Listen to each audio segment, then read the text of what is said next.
Eshima, votre magazine qui bat au rythme de l'actualité. Retrouvez la nouvelle édition. Exclusivité. 60 ans après l'indépendance, État de droit sous le leadership de Félix-Antoine Tshisekedi. Le 5e président de la RDC s'est jeté dans un combat sans merci pour l'instauration de l'État des droits. Contre vents et marées, Fachi Béton décide d'en finir avec une politique d'impunité, la gratuité de l'enseignement de base, l'amélioration des relations diplomatiques, la sacralisation du Conseil des ministres, l'indépendance de la justice, le redressement de la RDC, focus au Katanga. Le gouverneur Jacques Kiaboula construit les routes du Haut-Katanga pour relever le défi du social et du développement. Le but est d'inonder Lubumbashi et les autres centres urbains de produits agricoles tout en baissant leur prix. Découverte, nommé directeur général Barnabé Mouakadi veut rendre la DGI plus performante. Dossier Eshima, l'église s'éloigne du milieu du village. Interview, porteur d'espoir dans la lutte contre Covid-19 grâce à l'Artemisia, le docteur Jérôme Mouniangui juge son expérience en RDC. Loi des finances publiques 2020. Le VPM Jambo de Mayo atteint ses objectifs. Économie, jusqu'où ira les francs congolais? Retrouvez l'intégralité du magazine Eshima dans les kiosques. Eshima Magazine, un nouveau standard d'information. Bonjour, bande de connaissances pour Solanda Bisso na face à la caméra, na émission na Bisso Tolobaka politique. Merci une fois de plus na ba Congolais nous baza en ligne. Na koyeba position ya politique ya mboka na bango. Ndenge nini makambo ezali ko kende liboso. Merci à tout le monde. Na ba soutien moral, ba soutien financier, ba soutien intellectuel, ba nyonso na ba partage ya mission. Merci vraiment. Nzamba lola apambola bino na ndenge bo partage à moi ba mission na biso boy. Mais il faut ezaka kamoko les élections indirectes en 2023 selon la réunion de Kingakati hier entre ba membres ya FCC na quelques baliers na bango baza soi-disant opposition. Une manière de bloquer le président Félix Tshisekedi. Yangwana so bozongi na be mission na nguti koleka. Nathalie Saibino a dit que tout va s'arrêter. Ezala na Kabila, ezala la dissolution, ezala faire coalition tout mois de septembre. Eza moya banjenios. Voilà, né yangwana bozomona. Toye na tonga lelo poto éclaircir bino, qu'est-ce qui s'est passé? Mais yambo eteto koma kuna nazana moi quelques deux personnes on a lina nazongisana na nzela. La première personne c'est M. Floribert Kabange Numbi. M. Floribert Kabila était président de la République à l'époque. Tu ne peux pas encore déclarer que le Baïté Katanga appartient à Kabila. Parce que quand Kabila était le président de la République, il était le président pour toutes les 26 provinces. Mais alors, on a plan diabolique entre Kasumbalé et Lubumbashi. Yo ke pour que le gouverneur Nabino na Lubumbashi na kobima sorti gouverneur Nabino au Salaka déclaration que le Baïté Katanga, précisément la ville de Lubumbashi, c'est le fief de Joseph Kabila. Ce n'est pas un problème. Donc, awa siko M. Floribert na agi ozana ngo papa mukolo. Tango okolo babongo, notion nini ozo pesa na bana, o bazozo peut-être comme modèle. O lo ba po comme na niveau lo Baïté. Ne tozabwe le Katanga appartient à Joseph Kabila. Katanga n'appartient pas à Kabila. Baba kinwa lo bango clair. À part Etienne Tshisekedi wa Mulumba, à part Félix Tshisekedi, ça n'a pas qui t'entend à l'écart de la population.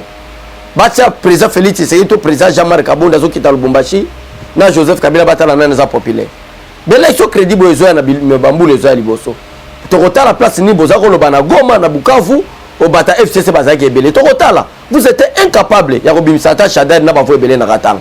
Popularité en ya kadi Joseph Kabila, au Kabange Numbi ozo lo baki, na Lubumbashi sa populaire les ans ndegeni. C'est comme mensonge. Et ça peut-être un peu inconscient mais un homme éveillé dans malobo ozolo bawana et aussi mbaït. Ça c'est premièrement la première personne. La deuxième personne c'est Daniel Saf. Viens Daniel Saf, l'histoire babo sanarangote. L'histoire reste l'histoire. Si peut oublier l'avenir ou le futur parce que peut-être comme on a le futur. Si peut oublier le présent mais le passé qu'on appelle l'histoire. Babo Sanarangote. Quand le président Félix Tshisekedi était le président du RASOP, combien de fois là pour pas payer son visa, il y a Europe. Nanzela canal ya président Félix Tshisekedi.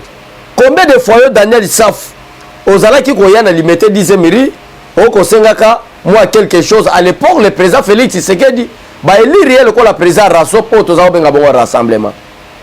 Combien de fois za koya mon vieux vinza masala ngopo na moto nyonso. So za politicien zala réellement politicien. Nazo pesa vie nanga Mike Mukeba il réseau lelo. Balobi que s'il y a des flatteurs un politicien zomona ko loba na télévision. Omona politicien ko loba ko gangaka. Merci vraiment mon vieux Mike Mukeba nzamba pambola. Ils ont dit Daniel Saf c'était un embrière. Ils ont dit Daniel Saf c'est un flatteur. Oya kendaka amoni madame Janie Mabunda aleleli batonga kona ba député basala raboy bazui moi $1000 ba pesier poisson ba savon azwa manani mafuta apakola donc azwa ba produit achana suki akoma kolanda moi ba jeune financement. Ça ce n'est pas la politique. La politique vient de Daniel Safou.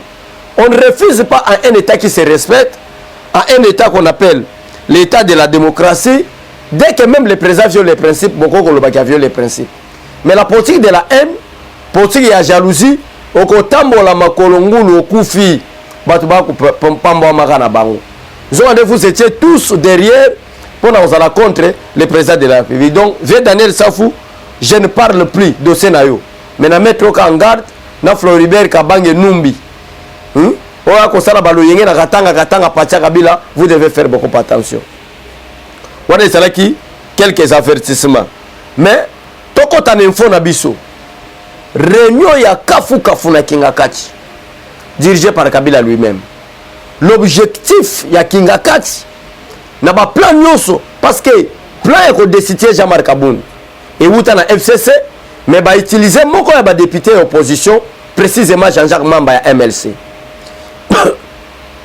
Baluki bazwa destitution ya président Félix Tshisekedi. L'article 165. Bamoni que destitution on est kosimbate. Maintenant, baké ko la réunion ya Kafu na Kingakati.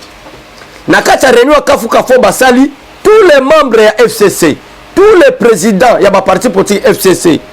Batu nyonso oyo bazali balié na bango. Lokola balamuka ba Théodore Ngoyi ba participer na réunion on comment étudier du fait que Toluki Bitumba, peuple congolais l'andanga malam, Toluki Bitumba yako bomba président Félix Tshisekedi physiquement, Toluki Bitumba yako destitué constitutionnellement, Toluki tomoni ke toko kite. Alors, babengi si réunion na bango, réunion à Kafu avec quel objectif? L'objectif est ça, session parlementaire le 15 septembre, chers Congolais, vous qui nous suivez partout dans le monde, bino bato besoin vraiment de disponibilité tana bino. Ya koyeba information ni tozo pesa pour na avancement ya mboka. Information ni tozo loba pour l'intérêt du peuple congolais. Na plan diabolique nyoso, plan satanique nyoso, plan nyoso a sorcellerie bazala kinango. Ba moni ke plan one kwa botirité. Chaque fois nazo pesa ka peuple congolais à d'âge. Moto aza innocent ba beta ke loka mabete parce que so beti loka mabe. Et ko tout anana mire ko zongela yo. Ba moni ya ba plan diabolique nyoso baza ba perdant. Et comme si Adolphe Moussito va comme ça la déclaration que Kabila pouvoir de Sila Kala. Mais bisoto benga ngonyo so na politique ya comédie. Mais problème na bisoto ko ya awa. Et ça pour la veiller peuple congolais. Peuple a na souci que mboka ne kende liboso. Peuple a na souci que mboka ne tombama. Ndenge même ba commune ensemble talisa biso que nous devons lutter ou nous devons prier pour notre pays car notre bonheur dépend. Bato nyo so ba moni que bonheur aza congolais d'origine de père et de mère. Parce que notre pays a été infiltré par plusieurs étrangers. Bamususu occupant même ba fonction minene na mboka o. So ozume ba James Kabarebe. Lelo c'est le ministre de la défense na niveau à Rwanda. Mais l'ancien chef d'état-major général, il y a FRDC na série ya Laurent Désiré Kabila. Comment est-ce qu'un étranger a besoin même na poste moko et ça c'est à l'état pour informer le peuple congolais que notre pays a été infiltré. Alors quoi faire? Qu'est-ce que nous devons faire? Nde yango zomona na cadre il y a quoi veiller conscience, il y a peuple congolais. Il y a quoi veiller conscience, il y a bande comme sous peut-être parce que la inconscience à le savoir. Mais to ya ka chaque tongo face à la caméra. Total isabino makamunyo sozoya. Ba beti corruption makasi na ba Belge pour que ba libérer Alexis Tambwe Mwamba. Olia ba yambaye na honorabilité nous ça dans l'aéroport Anjili, il va passer par les Brazzaville parce que déplacement naie na niveau ya Belgique pour aya na Congo et ça par rapport à la session parlementaire aux dans le 15 septembre d'ailleurs moi le quoi ba que le 15 septembre c'est à bientôt nde ba ke réunion wana na ba lié na bango ba monique na plan constitutionnel ba monique na plan d'institution ba ko quitter nde ba yé aller aux élections indirectes. Mais pourquoi vous plairez? Pourquoi vous plairez? L'IDPS a bandit le président Félix Tshisekedi dans le programme naïe.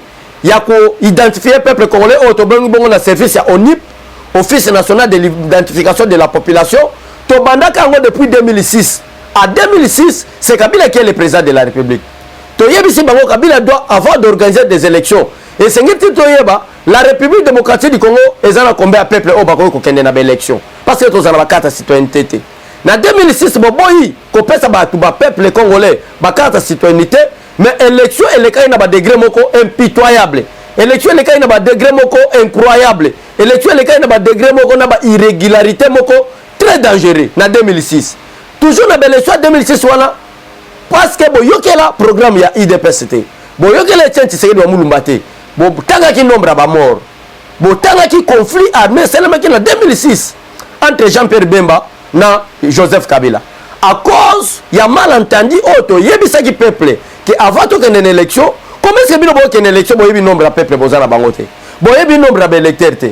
La carte d'électeur, c'est la carte d'identification. Il y a en 2011 également, crise sur crise, irrégularité en irrégularité. Mais par contre, dans le préambule, même il y a Mibé Kwambo Kanabiso. Il y a Bissaga Biso Boy. Donc, il y a San City. Au lieu de pouvoir repasser Manazela Mandouki, pouvoir repasser le peuple congolais va choisir les dirigeants dans une élection crédible et libre. Mais l'élection est crédible. Tout comme en 2006, l'élection n'est pas crédible. Batouba Koufi. Tout comme en 2011, même pendant le moment de campagne propagande, on a fait la propagande dans le 26 décembre 2011, Batouba Koufa. Pourquoi? Parce que l'élection est une élection frauduleuse, l'élection est une irrégularité. Mais maintenant, pourquoi vous avez peur de quoi? Parce que ceux qui sont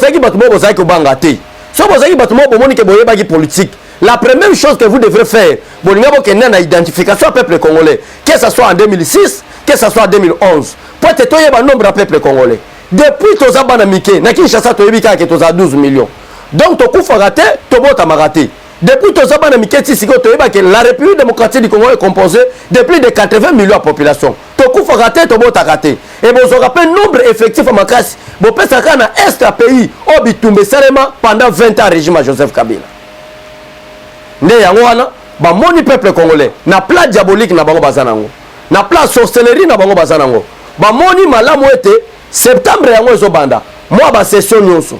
Moi makamu nyonso ezoba parce que septembre, octobre, novembre, na le 15 décembre, ba parlementaire ba en vacances parlementaires pour te ba kende ba ya kozonga na 2021. Yango na plan na bango ezali que 2021 parce que le président Félix Tshisekedi a tikali na 6 mois, 5 mois. Pour être azwa présidence de l'Union africaine. Alors, il y a une complicité na bango. Bamoni ke kokende susu vacances parlementaires. Le 15 décembre pour être kozonga na ba mars 2021 et kozala pratiquement impossible. Makambo ebongo na ndenge mususu. Félix Tshisekedi za mututo tike la tante. Wana ba biloko na bango ba déclaration na bango na kati ba réunion na bango nuisible ba kota ipona ko nuire les peuples congolais. Plus on laisse le temps, plus Félix Tshisekedi devient de plus en plus béton et béton armé. Alors qu'est-ce que nous devons faire? Ndebalobi, tout va s'arrêter dans la session parlementaire aux le 15 septembre. Loi Sakata, la loi Minak Obataki wana, partant à côté. Les lois ont même la déclaration de destitution à président de la République est à côté. Les lois ont violation de nomination à côté. Basui intelligence na bango. Basui mayele na bango obaye kola ki ya mandenge ya mabe. Bafandi sango makamuni ni biso to banda kobeta na mois septembre na congrès ou soit na ba session parlementaire ba différentes chambres parlementaires ndena yango bomoni bake na Renault Kingakati, c'est lui qui dirigeait ces Renault, c'est lui-même Kabila avec ses acolytes bakolite mususu bauti na kati ya FCC je m'excuse ba mususu batu ya opposition moko ya lokuta. Alors comment est-ce que to sangana to comme liboke moko to comme mutu moko to combattre Félix Tshisekedi na session parlementaire oyo na opposant ya Lamuka na ba député ya Lamuka na ba député baza ya FCC biso nyoso to sangana eloko moko to luka coup o to frapper président Félix Tshisekedi na mois de septembre pour être échoué kuna ba mangwana ba raisonner ba modi le parlement n'a pas le pouvoir de décider le président de la République. D'ailleurs si vous lisez bien même la constitution, quand le président parle devant le Congrès, ça ne donne lieu à aucun débat. Ça c'est la constitution laissée par Joseph Kabila, ce n'est pas Félix Tshisekedi qui l'a créé. Maintenant ba modi que le code décider na kati parlement et ça na kati pouvoir au constitution pesi bangote. Le président ne peut jamais être destitué au niveau parlement. Ce qui est que destitution président de la République et où dans le parlement. Mais les boulets bon attend motion moko incidentielle et salima mais les lelo mais ba destitué. Selon les lois de la République, un président de la République démocratique du Congo ne peut pas être destitué na kati congrès. Le président de la République n'est pas responsable devant le parlement. Alors qu'est-ce que nous devons faire? Nde ba kendeki ba réunion na bangwana. Na réunion na bangwana ba yeka un objectif moko ya des déclarations na ebité soki monteur na biso ya sango ya Congo ko ndima ba déclaration na sana ngwa ya vidéo na tinda bango dès que na solo baboye bango pe bazo mona ba déclaration à différents leaders ya FCC o ba ko lobaka ke tout va s'arrêter dans le mois de septembre. Ya wana bengi peuple congolais nyonso ba c'est pas na pouvoir à président Félix Tshisekedi ba yo ba comprendre que Félix Tshisekedi c'est l'envoyé de Dieu pour sauver la nation congolaise. Il est grand temps que biso nyonso na mois de septembre totel le meloko moko contre le plan diabolique ya Kingakati na session parlementaire. Na yebisi bino boy, il y a 3 événements et ça seulement na session parlementaire oyo. Parce que une session parlementaire ils aura biso 3 mois. Dès le 15 septembre, si to comme le 15 décembre, on bazozo congé vacances parlementaires et qu'on a bitumba ya kafu. Soit le président va nommer un informateur, ça je vous promets. Soit il y aura la dissolution de l'Assemblée nationale. Ça je vous promets. Parce que Bamakambu Oyo, Bamakambu O bata FCC bagoya nango et que pour ça président Félix Tshisekedi que ba commis qu'on violait les principes constitutionnels. Peuple congolais, la politique est résidée à notre constitution. Vous devez beaucoup lire notre constitution de la République démocratique du Congo. Vous devez lire les lois de la République démocratique du Congo. Le président de la République ne peut pas dissoudre l'Assemblée nationale tant qu'il n'y a pas une crise persistante. Si vous ne connaissez pas quelque chose, bon peut sa confiance na tata na bino za liboso. Na yebi sa bino chaque fois tout le monde peut trahir, mais président Félix Tshisekedi ne peut jamais aucun cas trahir. Biso to fandi na ba négociation ya Saint-Sylvestre awa. Après la mort de Tshisekedi, na kotanga ba kombo, boyebi ba madame Geneviève Inagosité. To kotanga ba kombo, boyebi ba maison, chef à maison civile ya Joseph Kabila, Théodore Mugaluté. Combien de fois même na ba Vital Caméra kotama na Mercedes na ya noir. Ba ko luka Félix Tshisekedi combien est-ce que ba ko corrompre yé ne azonga.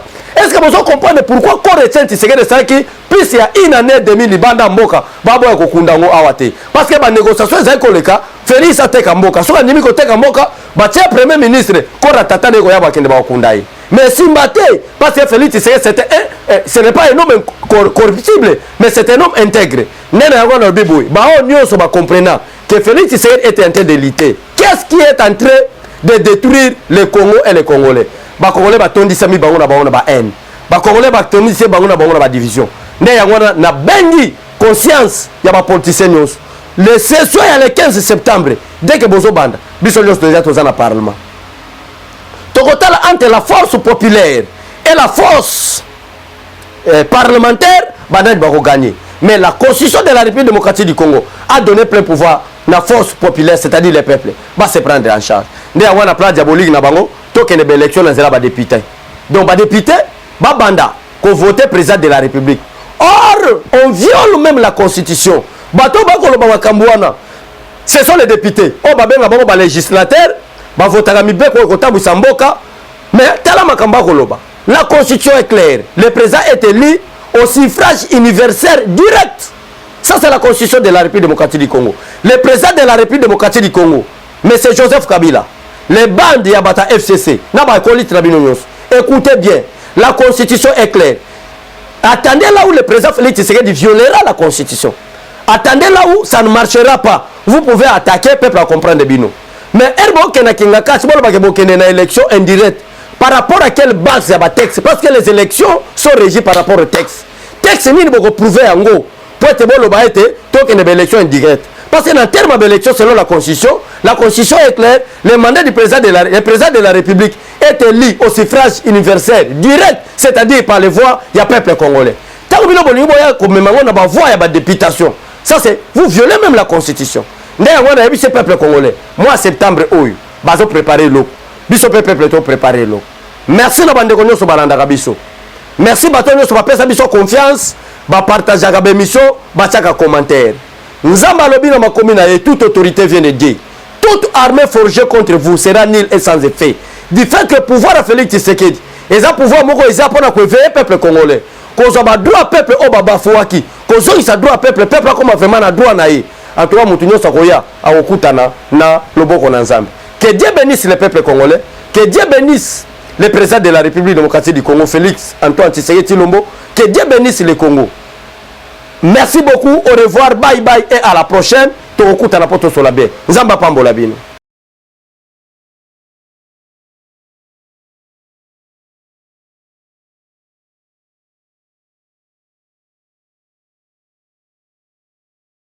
Conteneur yango todo sala. Adi Londolé Feli, Mosengo, Feli, tout ça la conteneur, ma voiture, tout na Kisasa, ma carton, ils ont qui Kinshasa. Et en plus, la bonne chose, voiture na yo, quand on a Kisasa, te prends pas la tête.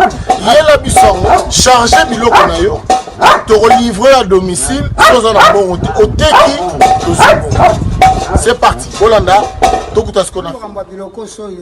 Les bilongo ils ont figuré dans l'équipe de France. Il au moins sika na milliers à matinda ils étaient ils ont bilongo to annonce la autant des années mais à un certain moment il y a les cabao tous les cas tout s'est rattrapé pour changer la réseau de connexion. Conteneur yango ils ont en live et mon appel à Bruxelles vers au différent dia na 11 route inverse. Facilité tu remarqué qu'il y a un réseau il y a matinda bah au moins il belé bazar ba difficulté. Massa au paye car bien abundia charger comme à l'Afrique. Massa na car charger 207 na yeke narati. Ozana car na voiture chaba bilokos na kati ke narati. Oye to sali ba papier to sali 30%. Voiture est comme na Congo ngana fretant na conteneur tanga oteka ngana teki na longo li fret na ngana pourcentage. Yo ju le reste na yo.